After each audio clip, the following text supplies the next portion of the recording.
Yeah, Roflo, I think he's one of the faces of the game, and it can't be easy being that young to kind of have to put Seattle on his back. You saw the whole All-Star game experience. He had to be almost an ambassador to the game. That's a big ask. He's carrying north of a $200 million contract, and I feel like the Mariners go through him. I think Scott Service would agree with me with that statement, and I feel like a lot of punch tickets early for this lineup.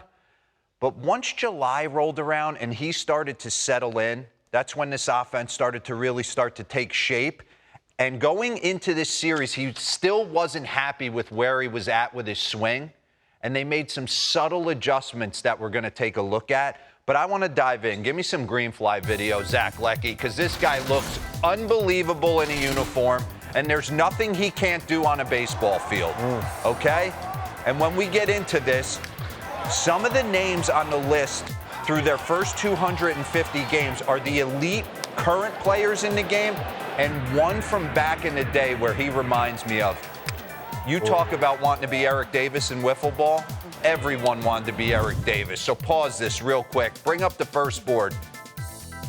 Players with 45-plus homers and 45-plus stolen bases in their first 250 career games. You talk about wanting to be a superstar, not just adding value on the offensive side. We talked about base running with Cameron Maybin yesterday. We're going to get into some defense with J-Rod as well. Arm strength. Take a look at the names on this list. Robert's favorite player, Fernando Tatis Jr., Ronald Acuna, obviously the most electric player in the game currently, in my opinion. J-Rod's got 48 bombs and 55 stolen bases. Mike Trout, who's on his way back. Can't wait to see him back. Look at what Eric Davis was doing when he first arrived on the scene. 111 stolen bases for Cincinnati. And this all started to change for the Mariners. Let's go to July, especially for J-Rod. Got off to a slow start, but then all of a sudden Kevin Gausman hangs a changeup. First week of July on a 2-1 count, and he starts to get rolling. And I love when he goes long pants, as opposed, he goes high socks a lot with the white, and then he goes long in his gray, and it looks to perfection. So pause this, bring up his stats, beginning of the season to July. Take a look at 2022. He hit 284, on base at 345. He was slugging 509, and weighted runs created plus. 46% better than your average big leaguer.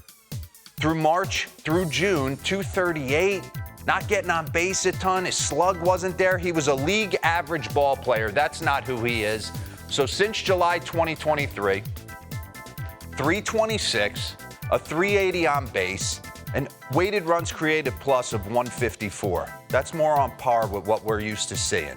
But he came into this series against the Royals, and like Sarah Langs tweeted out, 12 knocks and 9 for his last 11. And what I love about him is his ability to use the whole field. He has been pulling the ball more recently, but I love the fact that he's able to use the big part of the field, gap to gap, staying through baseballs. Run that back for me real quick, and I want to talk about something real slow. Run this slow. Pause. Okay, look at the bat head right there. Kind of a la Julio Franco, my old teammate.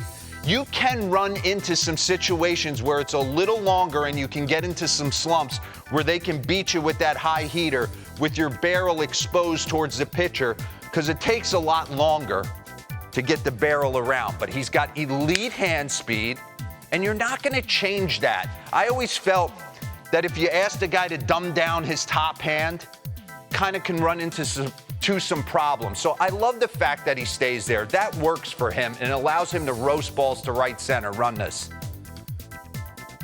Stays back on a slider, shoots it the other way. I need you on third base right there. There you go. Keep it rolling. Monster moment, starters, another hanging breaking ball. Bobby Witt Jr. can't come up with it. He, by the way, is in a tree right now. And then yesterday, another laser the other way, and then a huge homer in the 8th inning right here. Bullet to left at MJ Melendez. That's a tough play. Being in the outfield, that rocket right at you. You don't know what to do. That's why your first step in the outfield has almost got to be a jab step back. He's able to work that into a triple right there. And then here's his moment. can't get inside, pulls his hands in. We're going to get into a side angle because he talked about making subtle adjustments. The hitting coach for Seattle and Scott Service wanted him to calm down a little bit at the plate, maybe widen his base just a smidge. Pause this. The things I want you to focus on, they're minute. At the margin sometimes is what the big difference is. Do you see a huge difference from where he was in April to where he was yesterday as far as his base? Maybe a little. Maybe a smidge? Maybe he's pigeon-toeing his front foot. Yeah. They talked about him getting a little bit more wide, and relaxing his lower half. You see Kyle Tucker always sitting to his lower half. And what that does is it allows your head to stay square so the ball's not bouncing on you. I want you to watch him rock his back elbow as opposed to yesterday.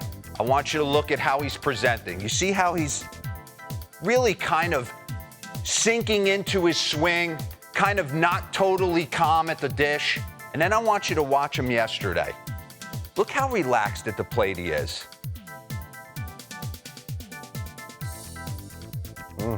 Not as much sink into his lower half. Watch again. Pause.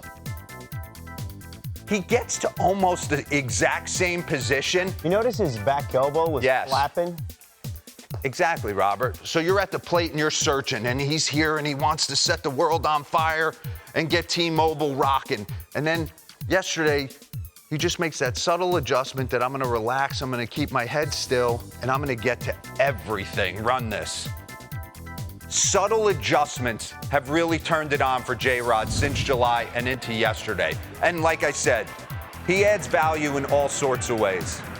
Steal bags, plays elite defense, has an absolute cannon for an outfield arm. And when you go into the metrics, percentile rankings this season, hard hit percentage 94th, sprint speed 97th percentile, outs above average, he's 100th, arm strength 92nd, one of two players to rank in the top 90 percentile in all four categories. It's him and it's Fernando Tatis Jr. And the only reason Ronald Acuna is not on there, defensively, his metrics are a little skewed, and sprint speed coming off an ACL have kind of dumbed down. It's not affecting him stealing bags, but Seattle's an interesting group.